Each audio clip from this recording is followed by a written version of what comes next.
I'll do that as we rating. All right, so we back again. Another episode of the Untitled Beer Ranking Show. We got some special guests here today, other than Grandpa, who's the main event. So, Yes, sir. as y'all know, the people who normally watch the show, we gotta get into rating beers first. So we're gonna introduce our guests, and they're gonna show us the beer they got and rate. So let's go straight because Straight's the first person who showed up. So, what do you need? So you just kind of give like who you are, your background, and then you just give your beer and you give your rating for it after you tasted it all that. Okay, well, I'm Jason Strayhorn. My background, I played football at Michigan State.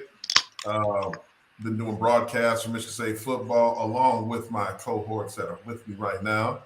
Going on my 18th season for that as a analyst in the booth. Also have 3 children. My wife and our 3 children live in California now. We moved from Michigan a year ago. My oldest son is at Florida at IMG. And from time to time, I like to drink one of these. This is a Jolly Pumpkin Artisan Ales, right? This is Blanca, farmhouse wit beer. There you go. All right. So that's what we working with right now. Ooh, that crack. You heard that crack? Nice crack. It's 5 o'clock somewhere. It's definitely not 5 o'clock here. My man said he's taking off. Woo! Very lemony. Very tart. Orange peel and coriander. Oak aged, can conditioned. This is definitely light. I'd say this is for, I think my wife would love this one. 4.8 alcohol. So it's almost like a seltzer, in my opinion. Yeah. So on a scale of 1 to 10, what's the drinkableness on it? Drinkableness? Yeah, like you're chilling, you're drinking, like how many you gonna have? Oh boy. Somebody like my wife, 2. That'd be a lot. A nice one maybe for her. Maybe me, I could probably do 3 or 4 of these because it's so light. Yeah. Keeping it conservative. But yeah, that's Jolly Pumpkin. I mean, hey guys, we're reviewing nothing but Jolly Pumpkin beer there. One of the best breweries in the state of Michigan. Tastes great. I dig it, man. I'm gonna have to try that one next. What about you, Choo Choo? If I may call you that, I just met you so. Absolutely. Yeah, man. I won't be as long-winded as Jason because I know everyone's getting warm here. So I'm Jay. You call Crick. Played at Michigan State. Played in the league a little bit. A little bit. Doing the podcast and stuff with these guys, enjoying it, man. My pride and joy is my little daughter Nevaeh. She's 19 months, and that's my why. But glad to be on here. Glad to test beers. You said, hey, there's this podcast that want to drink beers. I said, I'm in. So I'm going with the Diabolical. It's an Indian Pale Ale beer. I'm more of a Pilsner guy myself. There's a lot of, I'm not big into the hops, especially a lot of hops that you can chew. So I got to get my glass, I got to pour it in there. Just let the aroma go a little bit. Let it breathe a little bit. Look at that pour. Look at that pour. We can't see it. You can't. Ooh. That's dark. That's not dark. That's a nice reddish orange color. Yeah, it's that Indian Pale Ale. So it has that little bit of that wheat color to it there. Yeah. All right. So it smells good. It smells real. It smells fruity. It smells like fruit, like citrusy and pine kind of, and it's a 6.6%. So I'm all in with that.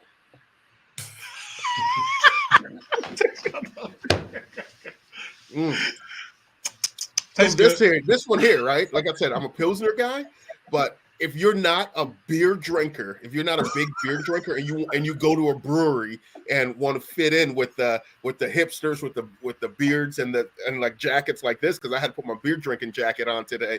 This is something that you can drink and fit in well because it's not going to be too hoppy. It's not going to be extreme in that IPA category there. But the drinkability here, I could knock down a 6-pack of these boys. Tall boys or just regular cans? Oh, I went to Michigan State now. I can go tall boys. I appreciate that. I appreciate that. Young man. There you go. What about you, Mr. Wiley? Oh man, so I am a former player. Played 2005, 2008. Played with Choo Choo, and then had the glorious opportunity to fall and cross paths with our OG Strayhorn. He was our sideline analyst while we were playing. And then he hit me to the game with real estate when I was a fundraiser at Michigan State. And we just continues to keep our circles tight, friendship. And then families obviously grew. I've been in this business, I say athletics, for, it's about to be, when did I start? Yeah, it's been like 15 years. It's crazy, man. 15 years. I'm the general manager of Playfly at Michigan State Sports Properties. So that is a multimedia rights, marketing, sports marketing, which led to us creating one of our platforms that we are selling partnerships with Jolly Pumpkin and IHOP and the Graduate Hotel. This is Sparta MSU podcast. So that's part of that sellable inventory that we are going out and getting partners, which leads to beer ratings. And our lovely guy, CEO Tony Grant, is a former Spartan Dog office and lineman who is the owner and one of the COOs of North Peak. So you got Jolly Pumpkin, the restaurant, that's the storefront, the food, and the bar. But then you got North Peak, which provides the spirits and the beer. And so today I got my family, my wife, for 13 years. My bad. I should have started with that. Priorities, clearly. I did. I did. Of course you did. With your Paul Bunyan jacket, talking about this is my beer jacket. That's Paul Bunyan. It's called a shacket. Oh, shacket. Shacket or hack it, whatever. Anywho, I got 2 daughters. I'm a girl dad, 4-year-old dating. I got a 4-month-old Delaney. And I have them drinking Scout Hazy IPA. You got a 7.6%. This is a hoppy one. So I'm like JU. I don't really like the hoppiness, but it got a little citrusy, like orange. Looks like a Oberon or Blue Moon. Those are solid. Solid comparison. Woo-hoo. Yeah, that got a little bite to it. It got some hand in it. I put some hair in your chest right there. I don't even know. Solero added with Citra, Mosaic, and Sultana. I mean, this is a fresh lush. Like, I only drinking one of these boys because that flavor is strong, but it tastes good. But it's like smoking a cigar. Like, you gonna have to go ahead and brush your teeth and Listerine your tongue after drinking this, because you wake up and go to sleep on this, it's bad for you. I understand. But it's good. It's good. It's good. It'll get accustomed. So 1 out of 10. 1 out of 10. I gave it a 7. Well, then you drinking 7 of them. No, he said 1 to 10. He said scale of 1 to 10. Scale of 1 to 10. Just drinkability. How many will you drink? Oh, I said 1. Yeah, but I'm rating it as a 7 because it's good. It's a quality taste. So it's like a high quality scotch. You don't want to get peeled back, but it tastes good. Yeah. We don't have Sparta cans because it's out of season, but that's my go-to. This is Sparta podcast, but the Sparta brand, it's only seasonal. They have it on tap all year long, but that's my favorite one. So yeah, Sparta. There you go. I'm gonna use that hand gesture more often on tap. That's you saw it on tap. Great, Grandpa. Grandpa, you almost drank the whole glass. What did you have, man? I didn't drink the whole. I just poured that much. Oh, okay. I thought you were killing it. Something back in reserve. All right. What can did you get? Which one you doing? I got the Swell, the Hoppy Wheat Ale. There we go. Made in Dexter, Michigan. It's 5.5 alcoholic content, and it's cold. And it's about 5.5 start with. I couldn't move up to a 6. But it might be a little bit difficult. But it's good beer. Good beer. What are you? Greg is Greg Grandpa. What'd you call him? What's the nickname for you, Greg Grandpa? You just Greg say. I just call him Grandpa. All right. Sometimes I call him you know, I call him the Grand Poobah. Like when we watch sports together, because whenever I watch a Michigan State game with him, we win. Like the only reason why we lost this year to Michigan is because he went and traveled out the country. Oh, You don't travel during football season. Nah, it was man, wild, where'd you man. go? Where'd you go out of the country? Like what grabbed it? Egypt. You went to Went Egypt. to Egypt. Ooh. Yeah. Wow. Damn, you can't even I vote the man. I know. I was You gonna say can't like even vote the man. I'm gone too. That continent make you feel like you're home. Went to Egypt. Beautiful time. Yeah. Sailed down the Nile River, you know, and went to 2 or 3 different temples in Luxor and Cairo and Anzwan. So it was a beautiful trip, you know. Absolutely. I couldn't be mad at him, but I was a little sore because I was like, man, we actually went to the game last year, and we were down 30-14 or 30-16, and Grandpa taps me on the shoulder, like, mind you, we've been drinking all day. He taps me on the shoulder, and it's just like y'all about to score right now, Josh. And lo and behold, that's when K9 had that touchdown and the comeback started to happen. Now it's just like, Grandpa, what else you got? He's like, he was plugged in. He knew the plays before I knew the plays. If you recall, there was a guy next to me that said about the scoring, and that was it. And then the next play, I said they're going to be a fumble. Yeah, that did happen. The State recovered it. I mean, it was almost like right in a couple minutes time, 2 touchdowns. Wow. Grandpa was plugged into the Matrix, man. Like he was seeing stuff happen, and I was just like, Grandpa, we gotta do this again. He was like, all right, bet. Next year, he's like, oh, I forgot, Josh. I'm going to Egypt. Oh, It was gone. well, we got it this year, back at home again. Oh, I'm definitely gonna get Grandpa up there, you know. But you know, it was great. It was a great time. Michigan State taking Grandpa up there. Like he was royalty. Like we were walking around, people didn't even know. They just saw an old dude, like, or I'm rephrase that, seasoned dude walking around. People handing them beers. People making them plates and stuff. I'm just over here like his helper monkey, just making sure he needs to go where go. Ain't nobody gave me nothing. Helper monkey. Nobody gave me nothing. I'm just walking around like, hey, I'm also thirsty. And You got to get them to the tailgate, you know. With the fish fries and all that. You got to be the big O. You got to be saying, get on my back and I'm going to carry you out there. I don't think that looked too good, old man. Piggyback to the stadium. Look, we got golf cart access for you, Grandpa. So you go ahead. My dad tailgates. Everybody know JU and straight know Papa Wiley. He tailgates every home game. He's cooking fresh food every game. Let us know when. We'll get you there, and you'll be able to get to your seats. Look, I don't think JU could actually drink a 6-pack in one sitting. You haven't seen this man after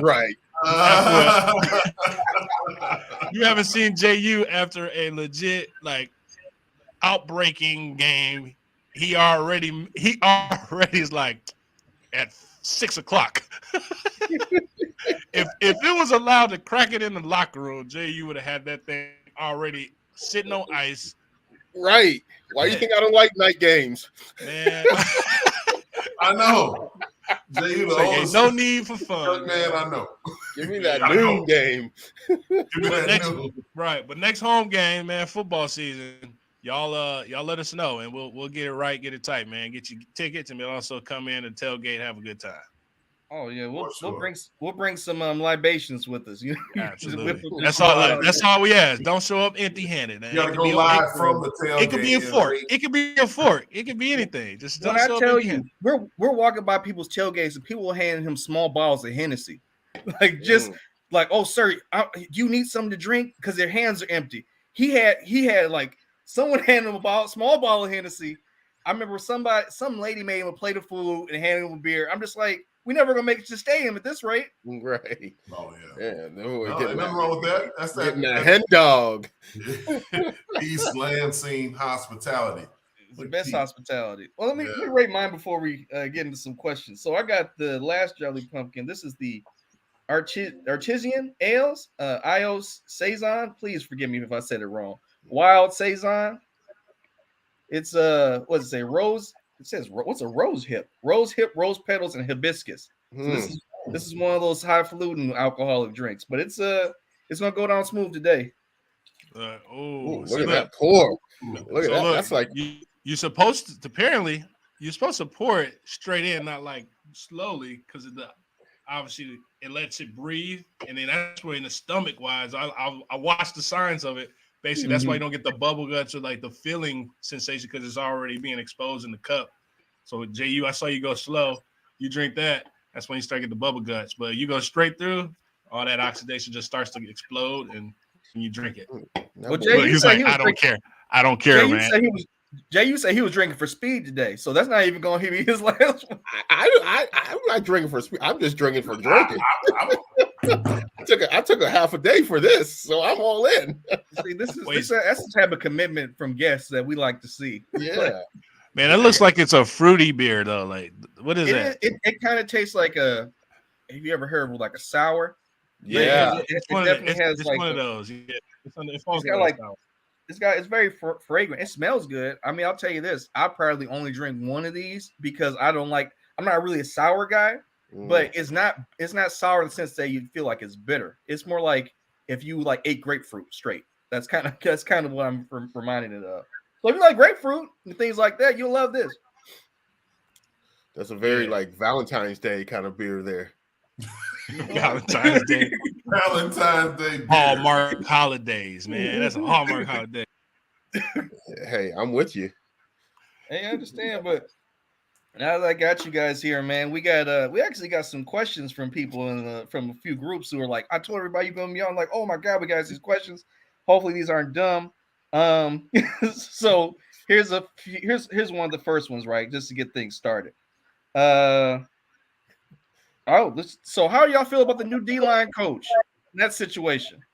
Oh, it's just like ease into it. It's like straight at it. Go straight at it.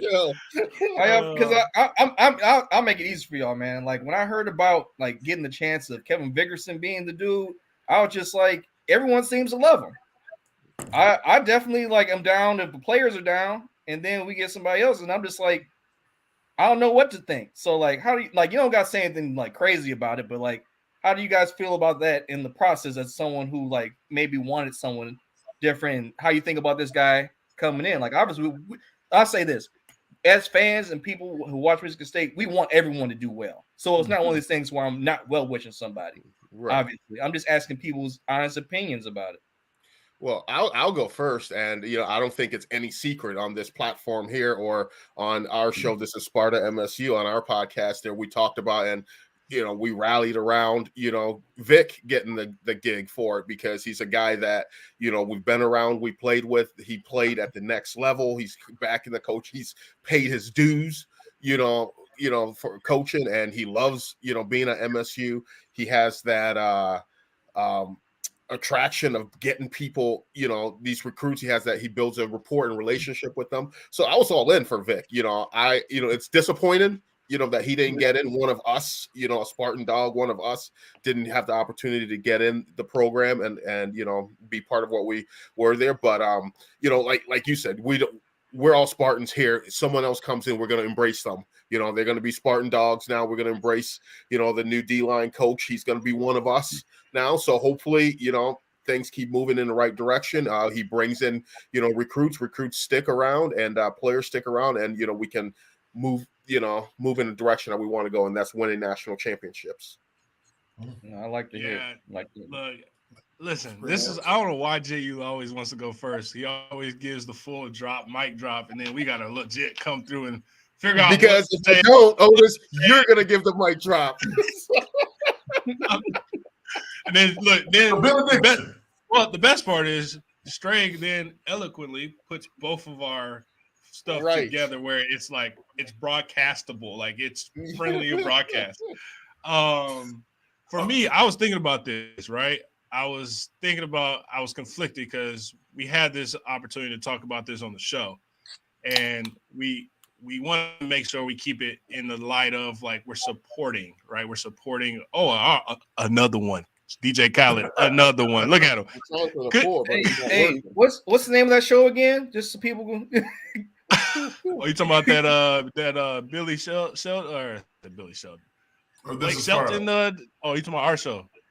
Yeah. It's just a thing I do when people talk about their business or their show or whatever. I'm like, when they just say, the show, I want people to say the name. So when people come looking for you, they know whatever time they watch this episode, they know where to go. Yeah, this Sparta MSU. If you look at all socials across the board, please go in, follow us, subscribe on YouTube, like our pages, share it, bring your mama, your pappy, your cousin, Uncle L, Roy up in here. Now get them in there so we can get our followers up, but also we're doing some great content. But I was talking about like Coach Vic and Kev and Vickerson. Like I had to have this, I went through the same experience as an alum, as a Spartan dog. I was here at Michigan State as a fundraiser. Like I got my feet wet in athletics, and I started to learn the business, start to learn the corporate ladder, start to learn the politics that come with collegiate athletics.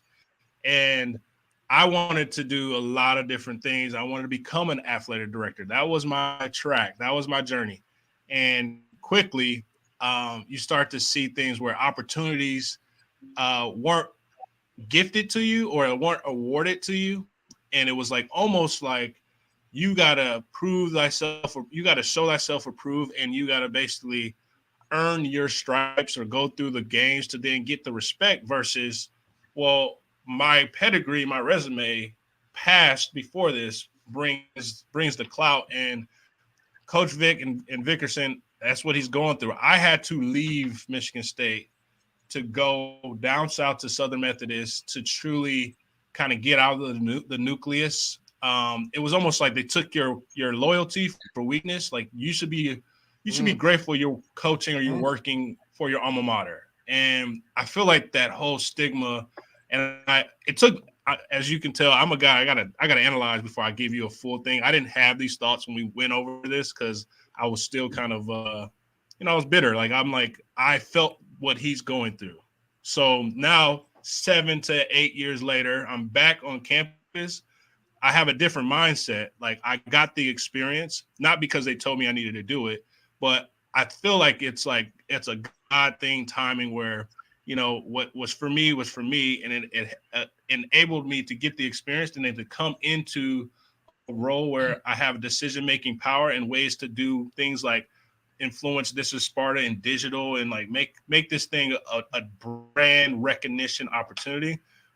It sucked at the time. Like it sucked, but the story doesn't end. Like he will be back in some capacity. And I feel that, and I'm going to speak that into the world, but it hurts from a Spartan dog, my brother, my big brother, that they didn't recognize it. They didn't value his power, his what he brings to the table. And so like, we'll see what happens in the year's future, but that's where I'm at with it. So I think we all like can attest, and Jay, you talked about it, but Stray also is very, very, very close to Vic too. And we all are, but he may have a different, limelight or hindsight of what that is. But, it hurts to see Vic go through that because he truly is one of the best guys that would have been great for that job.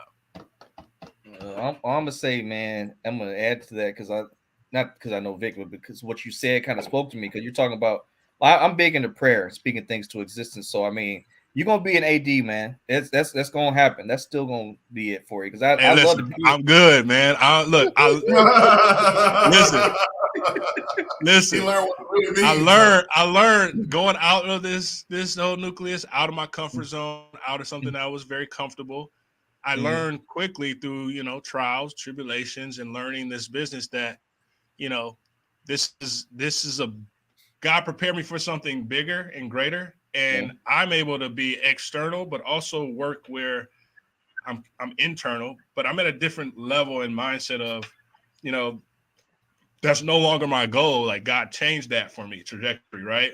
So I'm a general manager and I have opportunity to influence. And that's really all I ask God is to get me in a platform to be an influence. And that's really all I ask for. So my next one is like VP or, senior vice president, but like GM, like I'm the VP of my property and our property. And so, but yeah, you never know, man. God has a hilarious, humorous way to bless us, right? So all I is, I'm just walking in it. You feel me? I'm just walking in. No, I 100% know about that because my grandpa didn't go ball, but I did. So, hey man, you gotta get that Dion on. You gotta get that prime. Get it right. Oh, you going back?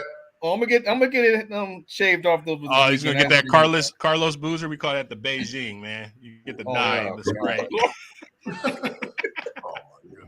Stray, I mean, talk about Vic, man, because you're not hip to pocket, but Vic's your guy, man. Like we're like you close brothers, like, and you know him before we all knew fully. So we're all brothers in this as Spartan Dogs, and I will say this. I'll say that when you look at Michigan State as a whole, it's bigger than any one of us. It's bigger than any one coach. It's bigger than any one player, bigger than any one former player. But collectively, those who have stepped on the campus at Michigan State and played for the green and white and had success. I mean, these are people that we kind of look up to. It's a brotherhood. It's a fraternity, sorority for the women. It's Title IX. It's all of that. It's everything that you want in a group of people that are going in one direction. And so we want to elevate one of our own when the time comes, in our opinion. But there is a fight. And for what you just said, Oda, you said that you change your trajectory, but you're not only a person that people are watching from afar, you're an example for people. Like what you just talked about, that story that you just said, I've talked with Vic about you specifically in that story. Me and you never talked about that. But I know your story. I understand that sometimes there are coaching staffs, coaches that feel like since they have gone through a certain trajectory, then other coaches must go through a similar trajectory. If you look at most coaches, they're not coaching at their alma mater. That's a very difficult thing to do. Mel Tucker's not coaching at his alma mater, quite frankly. He's a Wisconsin Badger by way of Cleveland, but he did coach at Michigan State at some point, at one point. I mean, he also he too was like, he was up for opportunity to coach, right? Wisconsin in the past. So he too had that same spite, I guess, same like opportunity missed. Mm-hmm. And sometimes when you move on, you grow. Just like you just made that statement. You went to SMU and then ultimately Indianapolis.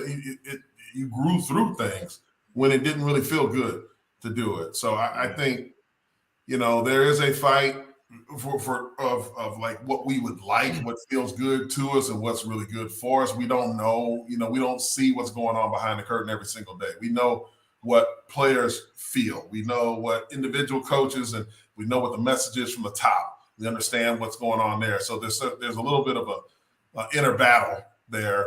So you go with a guy from Stanford. You asked about the coach, the new coach. He's a Stanford guy. He coached in the NFL. He's very polished. Apparently has good recruiting relationships. We don't know that because Stanford is a whole different animal when it comes to recruiting. It's nothing like what you're dealing with in the Big Ten and what you're going to see from Michigan State and what we as Spartan Dogs feel our identity should be. But we're not a head coach. We're not the head coach. That's a little bit above our pay grade right now, right? So he's making decisions based off of what he feels best to win. That's Mel Tucker I'm talking about. So if he feels like we have to, as you said, rank and file, fall in line and go with it, even though one of our brothers is hurting right now. So he'll figure out what's next for him as we collectively get behind Mel Tucker and this staff that we have right now. And just to add, man, I feel like everyone on this call could attest that we've had an opportunity that we thought was ours, and we were not rewarded that job or that opportunity. And I quickly learned in that situation is that even in college, man, I was like, rejection is God's protection.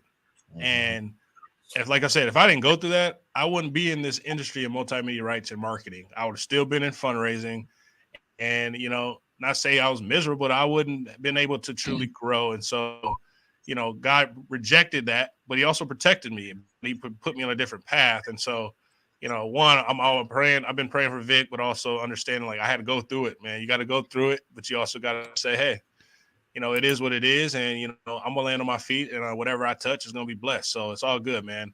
By the way, man, this scout, like it's turning out to be good. 7.8. Yeah, that's what happens, man. Like we normally do right now. Like we'll do like a quick rating at the beginning, and like our ratings might change by the end of the show because you never know how long sipping on something.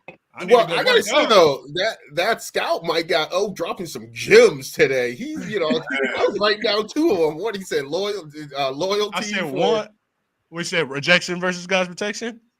That was one, and then loyalty for weakness. I'm you take your loyalty for weakness. This boy dropping gems today. I'm right there. Oh, man, First day of Black History Month. He ready. He rolling. All black everything, baby. I'm out here spraying it up. All black everything. Shortest month of the year. That's all right. We ain't gonna get into that. Oh, okay. Hey, Grandpa, you got anything to say to what we just talked about? Or you just chilling back listening? I'm just like chilling there listening to y'all, but I see something different than I saw years ago. I see that everything that y'all want to do is right at your fingertips now because this is that period in time. If you want to do something, you can do it. Just all you got to do is want to do it and be persistent. Honestly, but I'm really actually kind of adding a little spirituality to it. This is a time that I can't explain it, but you can look around the world and you see there's a change coming, a big change. I mean, you look anywhere, down in the Caribbean, over in Africa, everywhere, there's a big change coming. And now is the time. So whatever you want to do, just stick with it. And the spirituality, this is the time that we're going to really be a people. And I love seeing what y'all doing. That's all I can say. That's awesome. Yeah, I mean, you're heading in the right direction. All you got to do is appreciate that. Oh, this is so that he didn't say it, but there's a drinking game we like to play when my uncle and them are here, where when Grandpa starts talking like this, he'll say things like incremental change, and you got to take a drink. It wasn't no overnight.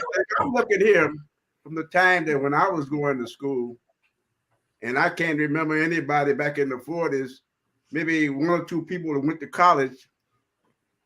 And they went maybe to Morehouse or Spelman or something to be in the spiritual, be a preacher, minister or something.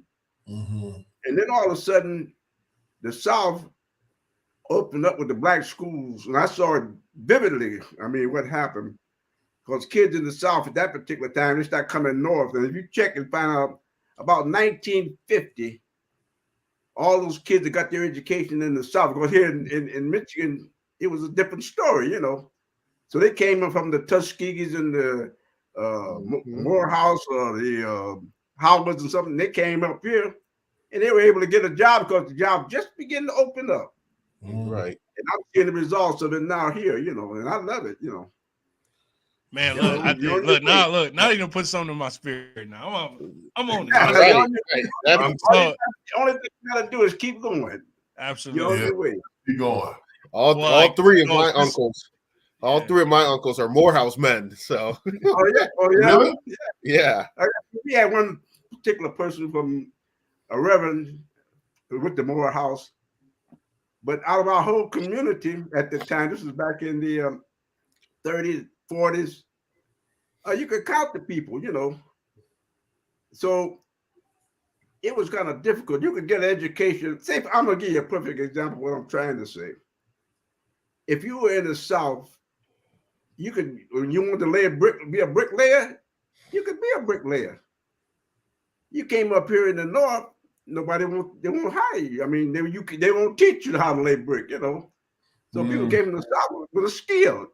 Right. And I mean, and if you could check, and you check a lot of people pouring concrete and laying brick, you check every one of them, and they got their experience from the South, When it opened up, Right. Well, I know the Wileys came from Mississippi, so we from the South, true, and we came up for the General Motors, the automotive industry was key for my family. My grandpa put blood, sweat, and tears in General Motors, man. But it's Black History Month, clearly, like day one, and the theme for Black History Month, I mean, it's a bunch of us, well, it's all of us are in this room on this call. The theme is Black resistance. And and for, I guess, one, what does the month mean for you or mean to you, but also seeing, like you said, the time is now. Like we're seeing a bunch of now is the time. Yeah, now's the time. But like, what is the month in the history mean to you? Which clearly Black History is every day for us, right? All year, right. But for America to notify and put us on the spotlight, the pedestal, but this month, like, what does it mean to you from a Black resistance struggle, where we're at today, when we're still dealing with stuff that we've been dealing with in the past? But what does it mean to you? Who you talking to? Anybody, all of us. I mean, truly. I mean, it's completely like this is open forum. I know this ain't probably what you want, but it's open forum. It's day one. Well, yeah, no, I'm glad. This. Hey, y'all got Grandpa talking, so I'm cool. Well, Grandpa, what year did you graduate, Grandpa? Huh? What year did you come out of high school? 47. Okay.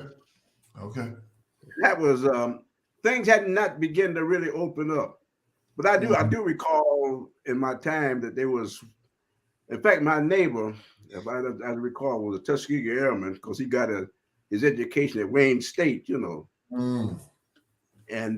he was a Tuskegee Airman, but back in the day, you didn't get you wore the uniform, but you didn't get the respect to go along with your rank. You still mistreated. You can't ride this bus, you can't go in this theater. So I done seen the whole thing, Yeah. That's why I'm so happy now to seeing the big change that has happened over the years. I mean, but one thing I'd like to say, and I talked to Joshua about it, over in Egypt, I think in Aswan, where they moved the temple so they could build this Aswan Dam. And one of the tour guides, Jay, he says, "Let me show you something." As we were going into the temple, and what carved into this stone was faces. But those people were so exact that them faces looked like people. I mean, it wasn't no thing where all the carving looked the same. Now, this Aswan, I think it was 1,500 years ago. No, that would be 1,500 BC. That's 3,500 years ago. Wow. What do I see? I see my people on the walls. I mean, it wasn't no thing where you say this could be anybody, No, these were distinct features. I looked up there and he showed me that. He said, "Take a look at this." And I looked at it, looked like somebody from Inkster. That's how good it was. Oh, man, 3,500 years ago. You look like a brother from Inkster. So, I mean, like I was saying, though, in Egypt. Now is the time. Whatever y'all want to do, all you got to do is pursue it. Yeah. To Otis's point there about what Black history means and everything like that, I think for me it's a little different because I had difference of being born in Africa, growing up in Africa, and coming to America when I was 10, and then when I think really I'd never got an opportunity to truly embody, embrace, and learn Black history till I came to Michigan State. Because coming from Africa, even at age 10, going to I was in a predominantly all white community. I was we were the only Black family there. So February, you knew, hey, Black History Month, you knew who MLK was, different things, but you weren't taught those things. You weren't around people that look like you. So I think it's continuing, and I think it's just that, then coming to Michigan State and being in a locker room with people that looked like you, and learning about, different struggles, different, little, because I did, to be 100% honest and stuff like that. I didn't know the true story and everything of Emmett Till till I came to Michigan State, and that's a shame, because I was, and that's a shame. You felt like you was robbed of that experience. Exactly. Exactly. And I feel like every time now. What part of Africa did you come from? Liberia. Liberia? Yeah. Oh, there's history behind Liberia because I think Monroeville, isn't it? Monrovia is the capital, and that was named after James Monroe. people were leaving the United States and going there to create another state, because I think they were going to pay your way if you wanted to go back, to Africa. Yeah. So I know all the history of that and everything like that, but like you didn't know the history, right? Right, the struggles and everything like that here and everything, because simple things like soul food, that's different than African food. Like I didn't experience soul food till I came to college, really. It was that butter and that it was all that butter lard and that lard and that. Fish fry and MLK. That's what I remember. You buy, we fry. Yep. That's where I hit up George Fish and Chicken. Oh man! But if you check your soul food out, you'll find out that the soul food was the scrappings that was given to us as slaves. Because soul food was, when I was a kid, we was coming up. My father came from Georgia, way down in this Savannah. But anyway, they had migrated from North Carolina. But I was going to say this to say, the pig ear, the pig foot, the pig tail, the hog head. That's the soul food. And we had the tradition, you eat the hog head on New Year's Day and all that stuff. But I done had every part of the pig, because that was all they was given. They didn't give away no ham back in the day, but they gave you the pig feet to survive off. So that's better than the ham. That's better than the ham. Before we continue, I want because this reminded me of a story. Hey, Grandpa, can you tell them the story about that dude you met when you're working in Hamtramck, who you said escaped? The dude that what now? Remember that you said you met somebody who escaped when you were in Hamtramck years ago, working at the factory. No, over in I was working over at Chrysler, 9 Mile Press Plant. What year was that? About 1950. Now listen to this. So what happened, Grandpa? He was working. He was telling me we were working together, mounting. But anyway, we were working on a job with the military job they were building over there. I guess kind of build up the supply for the Korean War. But he told me he escaped. He said he had escaped from Louisiana. And this is 1950 now. And he said there was people still on the plantations back in the woods that they ain't never been off the plantation, He said when they played sports, they went from one place to the next, So they never went to the big cities or nothing. And I thought he was joking, But later on, I found out there was a whole lot of people, that got away from there. But prior to that, they were like in slavery. Right. Yeah. Grandpa made me look up that. So people know about the civil rights movement as just basically a general statement they teach you in school is that you just get rights. Like they just gave people equal rights or whatever.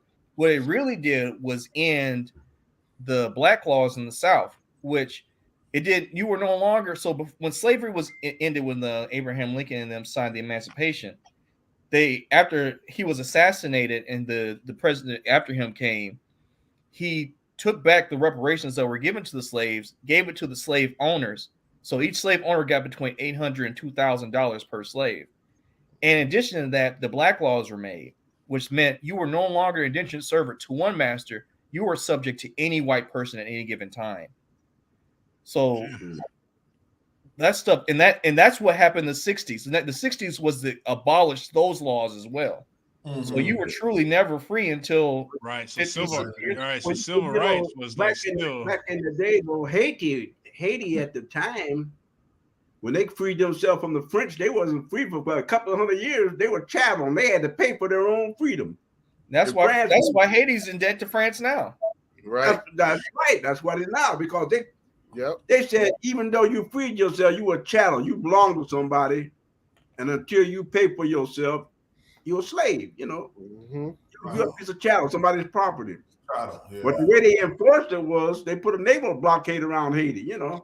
Right. So you can't trade with nobody. You can't do nothing because they won't let you unless you make your payments. Man. Well, so like when Juneteenth, when we finally say, hey, you are free. Like, Grandpa, where were you at when that happened? Juneteenth, 19th. That's what, 1938? No, Juneteenth was 1860. 1865. 65. 1865, 66, yeah. Oh, yeah. When in 1863 in Abraham Lincoln, the proclamation, the Emancipation Proclamation, it was it wasn't an amendment to the Constitution, but it was an executive order. And he freed the slaves, those were in rebellious states, he freed them, Mm-hmm. But then the people that was in Texas, they didn't know nothing about they were free, But it was executive order by Abraham Lincoln in 1863. But we didn't really get it out until 1865, right? On the 15th Amendment, I believe it was. Yeah. So they played a game with it. We working as slaves. 100 years. 100 years to 1965. And the civil rights is like, man, I feel like we still battling, but we are so further than what we were in the past. And that was to piggyback off what J.U. was talking about actually learning about real Black history. It wasn't until he was already a man, because I didn't know about none of this until I was an adult. Because the only thing Black history you heard about was the same thing: Martin Luther King. You might have, depending on where you at, you might have heard about Malcolm X, stuff like that. And it was just like, if you're going into sports, Arthur Ashe, like safe stuff, but none of the stuff where it's just like, hey man, resistance. Nothing was like none of the founding fathers that resisted fully crazy, like outrageously, fighting the cause. That's why I like talking to Grandpa, because he's like a real life history book. Like he was there during the transitional period of all this. We went to Ghana. Beautiful country. I think it was. But honestly, there's a feeling that come about you. You go to those slave dungeons and everything where they transported people back to the States, and there's an eerie feeling you get. But you get amongst the Ghanaian people, you feel like somebody just freed you. I don't know whether it's a soul thing, but you get amongst your people, you feel. I mean, I a couple of times I thought I had to look up, make sure I was in Ghana. I thought I was in Inkster. That's what I just had a guy said he was going on. It wasn't no different except I was 3,000 miles away from home. Yeah. Feeling that you said, "Oh man, you feel good to be home."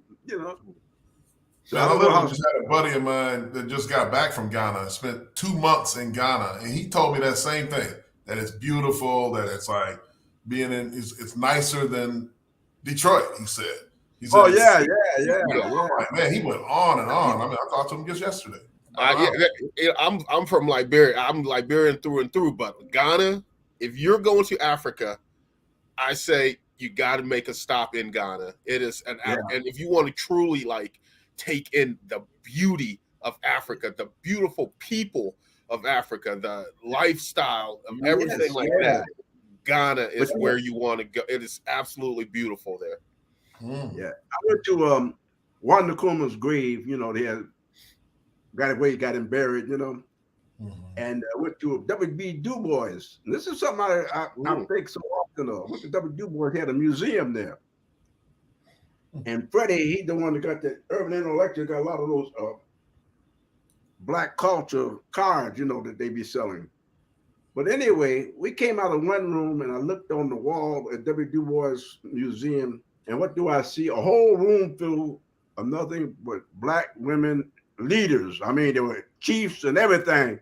So I'm thinking, W.B. Du Bois knows something that eventually, because right now, if you notice, it seems like the women seem to be getting in charge again. Yeah. But it's like they were once ahead. They were respected, the maternal and not the paternal, and they were once ahead, and now it's coming back, and the women seem to be filling in with our society. Use your pointer finger, Grandpa. I saw the finger. Use your pointer finger, Grandpa. That's awesome, man. But anyway, it looks like I see a future. Like I said, right now, anything y'all want to do, all you got to do is just go in that direction, because now is your time. Well, let's transition to this last part because we actually got maybe 10 minutes left. But so another alum of us from the basketball team, Draymond, started talking about being a part of the new media, and it made me think about how, like, I told Stray this like when I first met him like a year or so ago. I was like, "Hey, man, I'm so happy to have someone who isn't afraid to talk positive about Michigan State, and you can hear him in the Detroit media." And it's some coward. I'm gonna say it's some cowardly people out here, man. Like Michigan State is a great university. I got my degrees from there. It started my life out great, and I just, you in Detroit, it's like we just dogs. Like we nothing's out here. But then Stray he gets to show out, and I hear it on Woodward, and then y'all have this as Sparta, and I'm just like, y'all just kept it going. And what are y'all? Is there any challenges or things that y'all are feeling like as you get into this spot where you guys are basically the voice of the program? Y'all are the voice of Michigan State in a positive way. It's not about like, I don't know, man. I'm not saying it's like the green wall or anything, but y'all are out here telling the truth, and it's in a positive way. I guess that's the easiest way to say it. I guess I'm getting hit by the 6.3% alcohol. I need some air conditioning. I'm sweating. I'm afraid to go first because Otis is gonna be like, Jay, you always goes first. So no, go first, Stray. Go first. Because Stray came from different platform. Like you're still doing the podcast, but Stray's always been the voice. Like he's been a color with George, so he's always been media, been a name of recognition. But like Stray, had to transition. He still does radio, but digitally, we're talking like going mainstream. He has adapted and hasn't been like others where they just stayed to themselves or like the comfortability factor. But he's the one that really just kind of brought me and JU fully up to speed, but out of it, like, look, this is what the people want, but this is what we gotta stay true to ourselves. But Stray, go ahead, take it away, man. Like this is you, man, because I think from everything you have the industry knowledge, and you got a partner and who's really like day to day is our behind mastermind of putting us out there and getting us going. But go ahead, Stray. Okay, so I'll say this. I think that 5 years ago or so, maybe it was 6 or 7, when Fox came in and bought the media rights from Michigan State, they came in and they started talking about changing the name from like Spartan Radio Network to Media Network, Spartan Media. And I was like, well, what's the difference? They're like, oh, we just feel like digital is the wave of the future. And I'm thinking, you're talking about sending out like, emails or something like that. And then they like, no, it was like streaming, live streaming, YouTube stuff, podcasting. I'm like, whoa, okay. All right, that makes sense. And literally what Grandpa's talking about, he just mentioned it. He's mentioned it a few times. At this moment in our lives, it's never been like this. For literally, if you have the guts, you got the vision, you got the drive, just like the same skills that it takes for us to be good at football, to make it to the level that we've made it at in sports. If you apply that in anything that you love, then you're going to make room for you. I'm a very spiritual person too. My father's a minister. I grew up in the church. I understand a lot of that. I've forgotten a lot of Bible, more than I think a lot of people know, because I just never knew anything different. And I've always been told it says it in the Bible that, God he's going to make room for you. He will. And why try to go against the wave? In my experience now, that's why I'm bringing you guys along. I mean, I just see it. I feel the trends, and I listen to my elders. My father's a little younger than you, Grandpa, but he's like 86. So he's like right there. I know you're about 6 years older, I believe, than my father.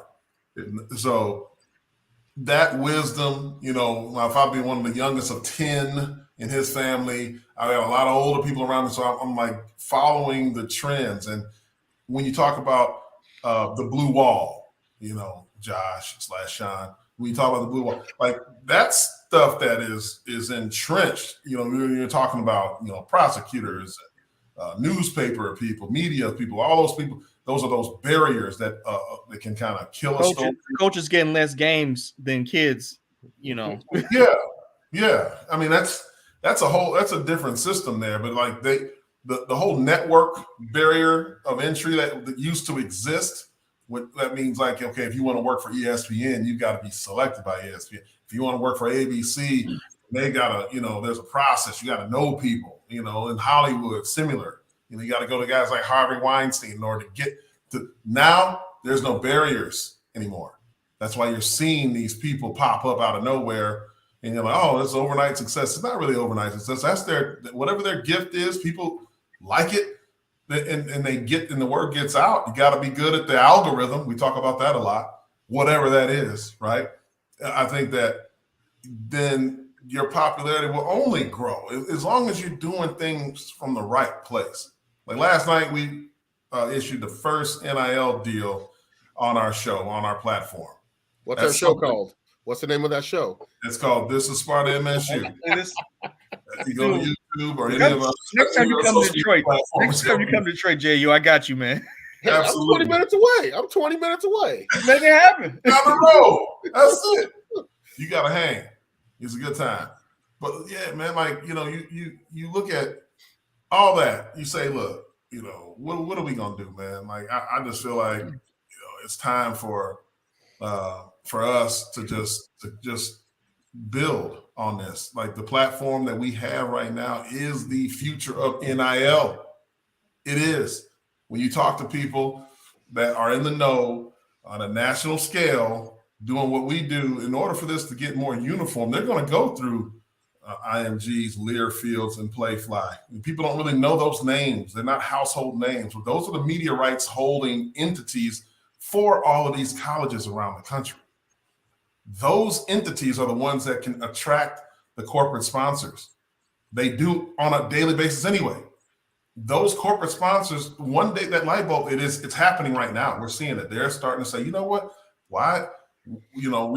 How do we get to these athletes? Why don't we just go through the media rights teams on those said college campuses? And it's going to matriculate into that. When the dollars get bigger, the contracts will get bigger, and it'll be more uniformed. It's something that they can follow, like a salary cap, something like what's going on in the NFL, right? When you look at those people in the NBA, everybody has a slotted pay scale that they get based off of whatever their skill is.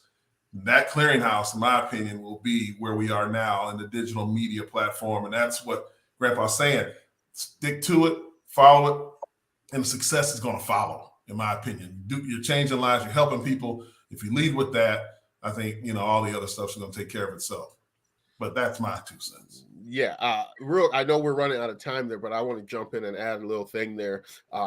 You talk about the new media and stuff like that. And I don't know if 6-7 years ago you have a platform, 3 black guys on a show, and talking like we are. And one of the big thing, Otis was, giving his flowers to Stray, and rightfully so, because just coming in and doing the sideline stuff and now the podcast and Wrapped and just learning from Stray. One of the biggest things that he said is the credibility. You always have to, speak your truth, because if you don't, you're going to lose credibility. And I think the 3 of us, if you catch us on the show, what we say on the show is the same thing we're going to say if we're 3 drinks deep. Otis is telling more truth now. Sober. Sober, yo. Look, you gonna meet us on the street. We got the same camaraderie. We still talking. We talking stuff. We also challenge each other. But you have a great time with. We're not doing this for show. I feel like that's where you yes. You meet other analysts. You meet other talent. They may be a different person on the show. You meet them in person, they're an a-hole, or they're not the guy that you thought you was following. Right, that's social. Yeah, right. With us, man, I was hesitant. I don't know about these 2, but I was hesitant on, can I truly be my black self? Can I truly be who I am, who I was born to be, and living throughout this life that I've been blessed with? Am I able to do that in this media format? And at first, we just talked about yesterday, we started in IHOP at Brighton. We had no clue. We ain't have the resources. We didn't have the people. That's what equity is called. black people should be allowed to fail up like everybody else. Absolutely. Yep. And then what you see today is what I mean. This has been like hard work, brick by brick, bringing people in, and like we're able to truly talk sport. Like, and I wasn't saying fail like y'all did something wrong. I was saying like y'all. No, we done did some stuff wrong now, but we no. I mean, like y'all were afforded the chance to learn on the job. Where historically we had like a grandparents and parents always tell us, you gotta be twice as good. That's the mentality all the time. Y'all just like, we just gonna do it, and we're gonna learn as we go. And you were afforded that because you're able to do that now. Mm-hmm. This is absolutely. Gosh, did you hear him say brick by brick? I'll get no more beer, Greg. That's one of the cues. Incremental change. That's what it is. Brick by brick. It is, man. You gotta look. I think it's not we don't just all of a sudden you're successful, but brick by brick, hey, you can do what you want to do. Right. Just keep at it. That's it. Yeah. That's it. That's our motto. That's great, man. Well, I'm gonna say this. Would like to do final thoughts on the show. When I end the broadcast, don't hang up yet. All right, because I ask you something. But all right, who wants to go first for their final thought? I give you because Otis, you go first. Oh, let's do that. All right, final thoughts. Honestly, I didn't know what to expect from today's show. But it was more so like being able to, we started with the tasting of drinking, doing a quick review, and then we are able to pivot and adapt to talking about Black history. We got 5, men of color that you don't see this often. And so you have every representation of every decade and with Grandpa, with UCJ, with JU, with Stray. And I just feel like, it was a great break from the monotony of day-to-day stuff where you're able to kind of take a break, have a sip of brew.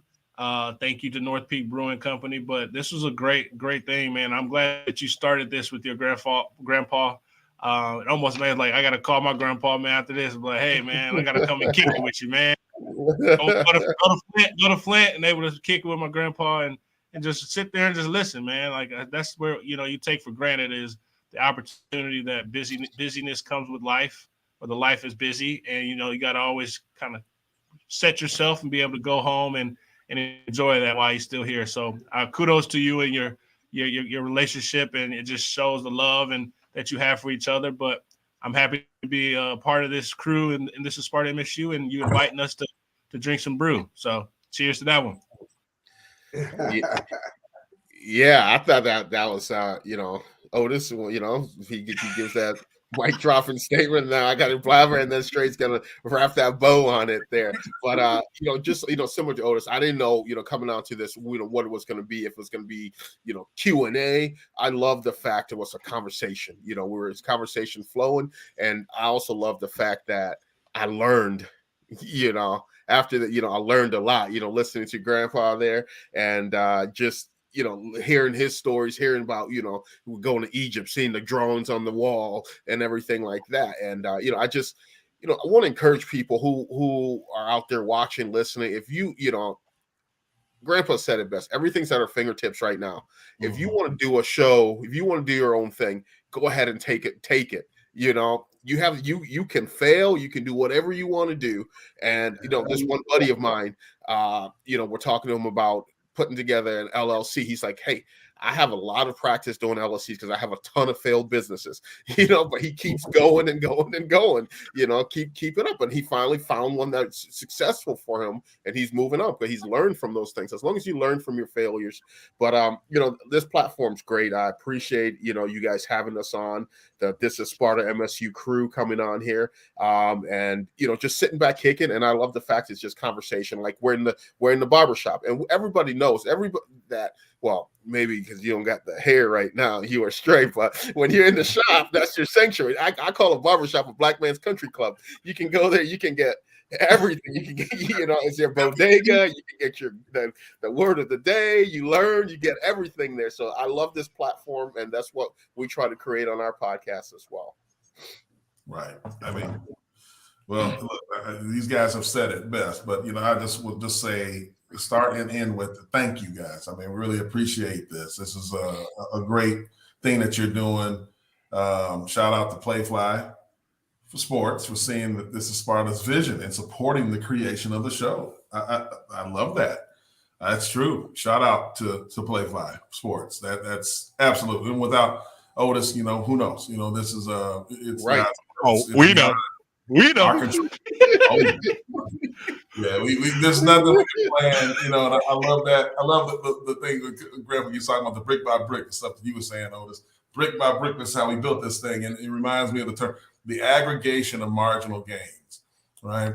The aggregation, and when you look at like the history of African Americans, Africans, Black people, and the culture, you see that over time. I mean, we've taken a hit for hundreds of years, right? Hundreds of years, literally, and now we're slowly coming back into that fold, right? Into the position that we should be in as a society worldwide, and I'm thankful. I feel honored and blessed to be in this position. As we're not. I mean, hey man, you're showing me, Grandpa, like it don't matter. You 90-something years old, right? And you still rolling to Egypt. 93. 93. See what I mean? Like, that gives us a lot of hope. That's an example. And you're sharp and you start saying like what it takes right now. And this is true. Like when you talk about the industrial age before, when we weren't really on level ground, anybody could make a business back then in the 1960s and 70s that had some money behind them. They can go make a business because there was so much demand. That's where we are now in this digital age. And that's why I feel like if we get the right message out there, the stuff that's near and dear to our heart, because there's a lot of brothers and sisters out here that need us. There's a lot of parents, there's a lot of athletes, a lot of coaches, a lot of people in general that are interested in the game and don't know the nuances, what's behind it, the psychology behind it. There's a lot to go around as far as information. And we want to be a platform that provides that and also provides a place for people to traffic and do whatever they like to do. Just be themselves, and have a safe place to do that. That's vetted, that everything is, all I's are dotted and T's are crossed. And I'm thankful for the opportunity, guys, for being on this show and getting out more of our message. And I appreciate your friendship. We'd love to do it again someday, man. So thank you. Maybe have you guys on our show. Yes. This is Sparta. Well, see, hey, you know what? Well, we need a Black History special. We need to talk about this, have a full out black folks in media, like straight up. Like that should be just talking through Jamel Hill. Jamel, go ahead. Choo-choo. Choo-choo got the connection. I got a number. Don't you got I do too. I do too. Yeah. I'll drive Grandpa up there for y'all. Like he'll be any bar, any place. Any bar, any place. I love it. But before Grandpa gets to his final thought, we like to do this for our guests. Y'all are officially the This is Sparta pundits. Like on CNN or a news station, like this is our correspondent. This is our this is the person who knows the most about this particular topic. This is Sparta. All the things Michigan State and further as Grandpa's up. Oh, the brick by brick correspondence, the building better. My final thought is I keep hearing this word mastermind, mastermind club. And I think, Pooh, I think he belonged to about 3 of them. But you belong to these mastermind clubs or you start one and they get information that you don't have to go and research yourself.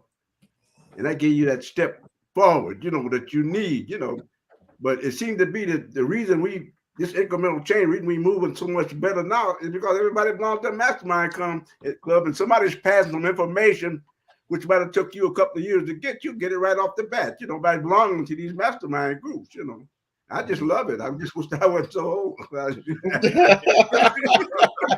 call him mad, Hey, it's still, hey, you welcome. Aging like fine wine, man. Look at you. Yes, sir.